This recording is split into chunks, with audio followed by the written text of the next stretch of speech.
Pro 2 FM Tanjung Pinang, Indonesia, tatanan kehidupan baru.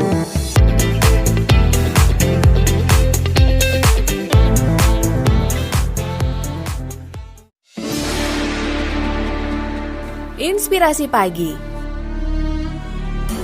Banyak manfaat yang bisa kamu dapetin kalau kamu dengerin Inspirasi Pagi. Menambah ilmu agama, sarana untuk selalu melaksanakan nasihat kebajikan, mengasah daya ingat dan konsentrasi, dan menenangkan jiwa.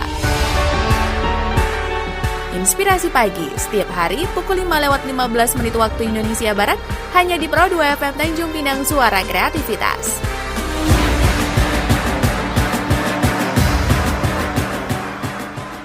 Bismillahirrahmanirrahim.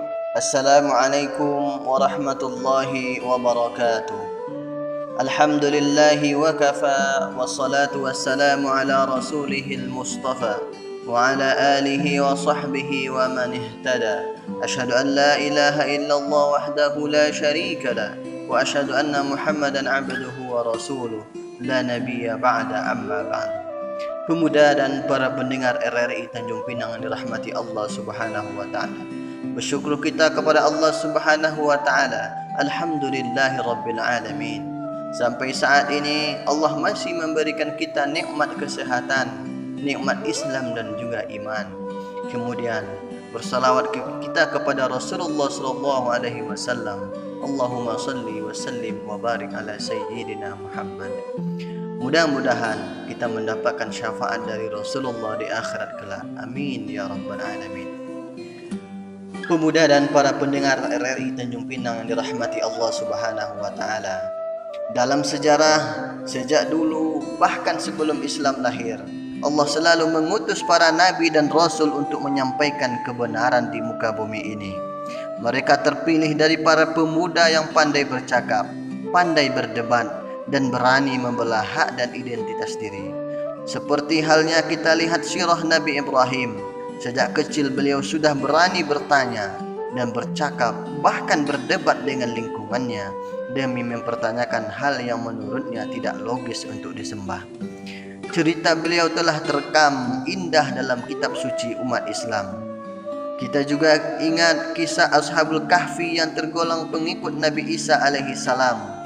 Mereka adalah anak-anak muda yang menolak kembali agama nenek moyang mereka, menolak menyembah selain Allah Subhanahu wa taala. Mereka bermufakat mengasingkan diri dari masyarakat dan berlindung dalam suatu gua. Fakta sejarah ini terekam jelas dalam Al-Quran, surah Al-Kahfi ayat 10. A'udzu billahi minasyaitonir rajim. Idh awal fityatu ilal kahfi faqalu rabbana atina min ladunka rahmatan wa hayyi lana min amrina rasyada. Ingatlah tatkala pemuda-pemuda itu mencari tempat berlindung ke dalam gua lalu berdoa, wahai Tuhan kami, berikanlah rahmat kepada kami dari sisimu dan sempurnakanlah bagi kami petunjuk yang lurus dalam urusan kami ini. Para pendengar RRI yang Tanjung Pinang yang dirahmati Allah Subhanahu wa taala. Pemuda adalah aset suatu bangsa maupun agama. Pemuda merupakan aset yang sangat mahal dan terpenting dalam kehidupan. Selain memiliki kemampuan berpikir secara kritis dan progresif, pemuda juga menjadi harapan masa depan. Peran pemuda dalam setiap episod sejarah kehidupan suatu bangsa telah terbukti nyata. Sejarah telah mencatat dengan tinta emasnya bahwa peran pemuda sangat penting dalam proses perubahan suatu bangsa. Bukan hanya sejarah bangsa modern, namun bangsa-bangsa ataupun kaum terdahulu pun tidak terlepas dari kontribusi pemuda di dalamnya.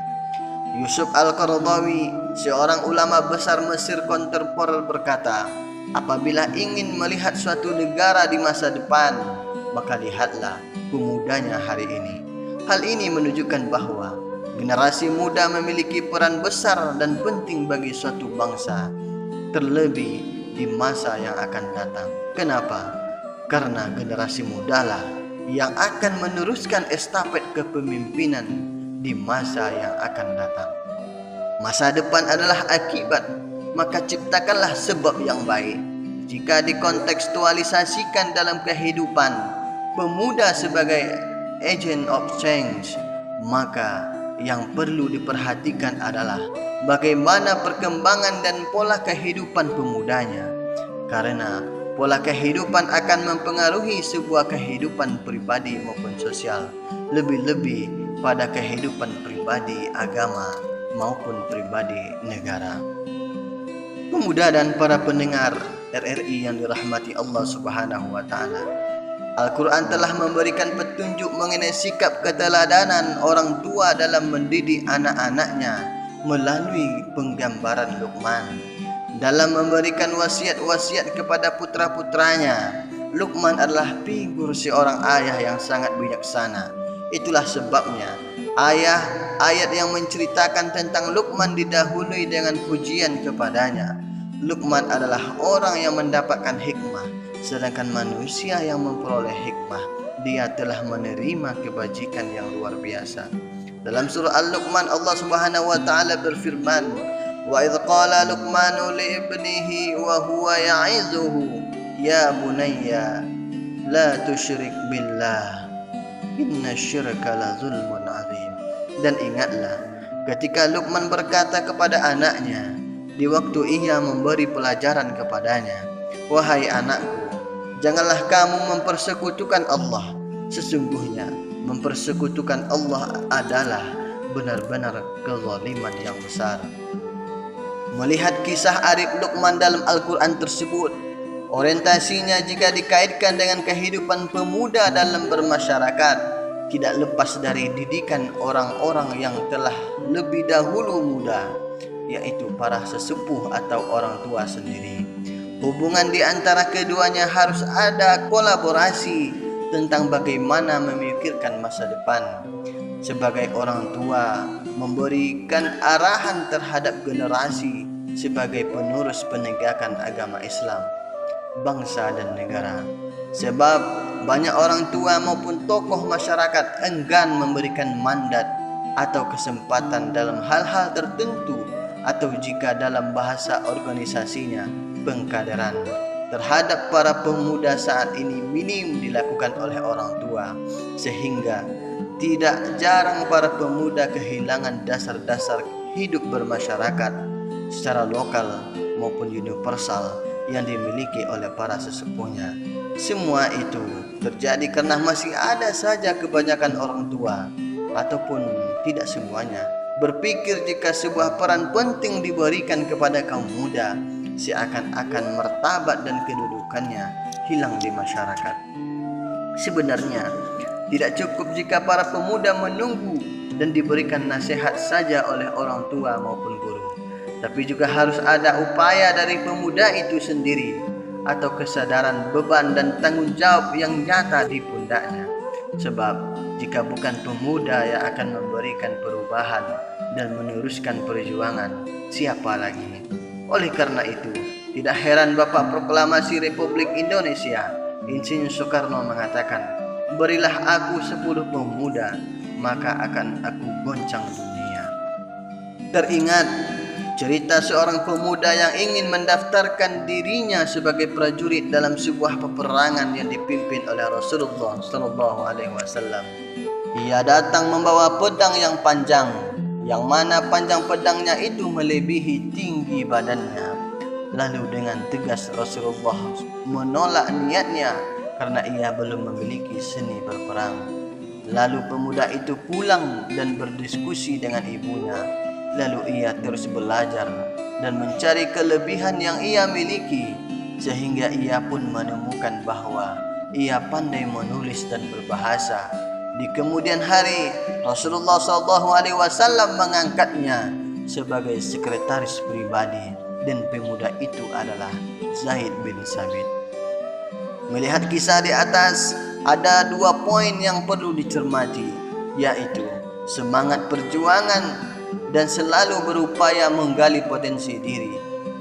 Keberanian Zaid bin Sabit bisa dijadikan kiblat untuk selalu mengorbankan api perjuangan menjaga agama dan bangsa. Segala hal ia coba, baik berperang, namun ditolak karena faktor usia. Tapi kesempatan bukan berarti musnah perjuangan menjaga agama dan bangsa. Tapi dia mencoba menggali potensinya sebagai jurnalis sehingga diangkat menjadi sekretaris pribadi Nabi yang namanya harum sampai saat ini, bahwa ia adalah orang yang berperan besar dalam pengkodifikasian Al-Quran. Suatu generasi yang mempelajari Al-Quran berpikir itu wajib, merenung adalah ibadah, mencari ilmu adalah jihad. Itulah sebabnya generasi idaman ini senantiasa berpikir sebelum menetapkan sesuatu, belajar sebelum beramal, meneliti adil sebelum mempercayai, berencana sebelum melaksanakan sesuatu, dan tidak hendak menerima ketetapan tanpa ada bukti, dan tidak menerima pengakuan sebelum ada data. Karena tidak jarang pemuda Islam terkecoh dan tertipu baik dari segi keilmuan maupun sosial. Semua itu terjadi karena antusias mencari pengetahuan, mengantisipasi kesalahan, kekeliruan, bahkan manipulasi sangat minim. Akan tetapi jika kita giat dan kiat menepis semua itu, pemuda Islam akan menjadi pemuda yang tangguh. Pemuda dan para pendengar RRI Tanjung Pinang yang dirahmati Allah Subhanahu wa taala. Terakhir, wahai para pemuda, ingatlah pesan Rasulullah SAW. Ightanim khamsan qabla khamsin, syababaka qabla haramika, wa sihhataka qabla saqamika, wa ghinaka qabla faqrika, wa firaghaka qabla shughlika, wa hayataka qabla mautika. Manfaatkanlah 5 perkara sebelum kamu kedatangan 5 perkara. Yang pertama, manfaatkanlah masa mudamu sebelum datang masa tuamu. Yang kedua, manfaatkanlah masa sehatmu sebelum datang masa sakitmu. Ketiga, manfaatkanlah masa kayamu sebelum datang masa fakirmu.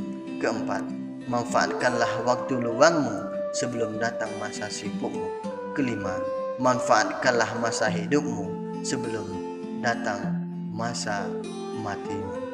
Kemudian Imam Asy-Syafi'i dalam syairnya mengatakan, hayatul fata bil ilmi wat tuqa.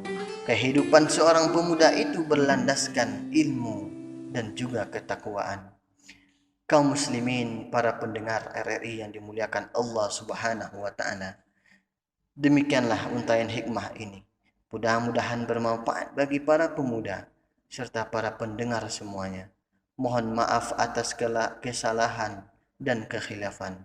Wassalamualaikum warahmatullahi wabarakatuh.